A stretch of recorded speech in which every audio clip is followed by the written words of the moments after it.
अस्सलाम वालेकुम दोस्तों, हम आपको आपके अपने चैनल एस टी ट्रैवल्स के एक और हैरत अंगेज़ और तारीख़ी सफ़र में खुशामदीद कहते हैं, जहां हम आपको लेकर चलते हैं वक्त के उस दरीचे में जो सदियों से बंद था, मगर आज हम इसके पर्दे हटा रहे हैं। अगर आपको तारीख़ और इसरार मकामात, इस्लामी शख्सियात और कदीम तहज़ीबों में दिलचस्पी है तो फ़ौरन हमारे चैनल एस टी ट्रैवल्स को सब्सक्राइब करें, बेल आइकन दबाएं, क्योंकि हम आपके लिए लाते हैं ऐसी वीडियोस जो सिर्फ मालूमाती नहीं बल्कि जज्बाती, बसीरत अफरोज़ और नाकाबिले फरामोश होती हैं। तो चलिए नाज़रीन, आज हम जा रहे हैं एक ऐसे ज़ेर ज़मीन शहर की तरफ जो हज़ारों साल तक ज़मीन की तहों में छुपा रहा और जो आज भी देखें, क्योंकि इसके हर लम्हे में छुपी है एक सदियों पुरानी तारीख जो आपको हैरान भी करेगी और सोचने पर मजबूर भी करेगी। आज हम जिस मकाम की बात करने जा रहे हैं वो है दरेनकोय। तुर्की के वस्ती इलाके कयादोकिया में वाक़े ये मकाम दरेनकोय कहलाता है। माहिरीन का मानना है कि इसकी बुनियाद आहिनी दौर में फर्जियों ने रखी। बाद में ये बाज़ंतीनी और रोमी सल्तनत के ज़ेर असर आया और एक मुकम्मल पनाहगाह की शक्ल इख्तियार कर गया। अगर इसके फ़न तामीर पर गौर करें तो ये शहर तकरीबन 85 मीटर गहरा है।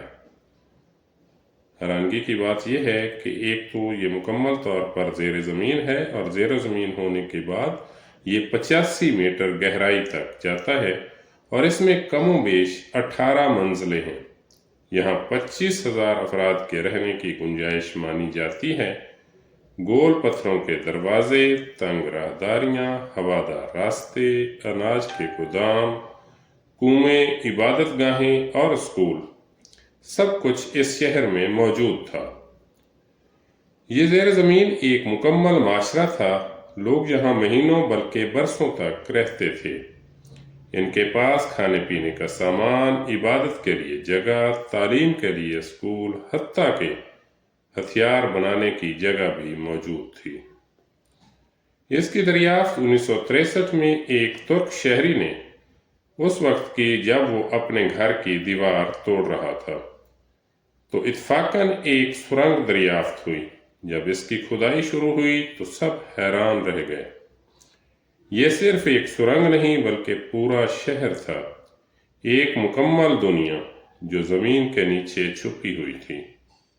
कुछ रिवायात के मुताबिक ये शहर जिन्नात या पुरअसरार मखलूक की पनाहगाह था।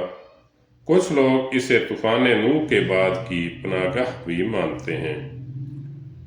इन कहानियों ने इसे मज़ीद दिलचस्प और पुरअसरार बना दिया है। आज का दरेनकोय अब सियाहती मकाम बन चुका है, जहां हर साल लाखों सयाह आते हैं। तुर्क हुकूमत ने इसे महफूज और रोशन बना दिया है, तहम सिर्फ 8 मंजिलें ही अवाम के लिए खोली गई हैं और बाकी मानदा शहर पर मज़ीद खुदाई का काम जारी है। तो इसके साथ ही हम आप दोस्तों से उम्मीद करते हैं कि आपको हमारी आज की ये वीडियो पसंद आई होगी और हमारी हौसला अफजाई के लिए आपके कमेंट्स, शेयर्स और सब्सक्रिप्शन हमारे लिए बहुत मायने रखती है। ऐसा समझें कि जिस तरह से गाड़ी को चलने के लिए ईंधन की ज़रूरत होती है, इसी तरह आपकी हौसला अफजाई हमारे लिए ईंधन का सबब बनती है। आखिर में अपने तमाम दोस्तों से एक बार फिर गुजारिश करेंगे कि एस टी ट्रैवल्स के चैनल को सब्सक्राइब करें, इस पर अपनी आरा का इजहार ज़रूर करें।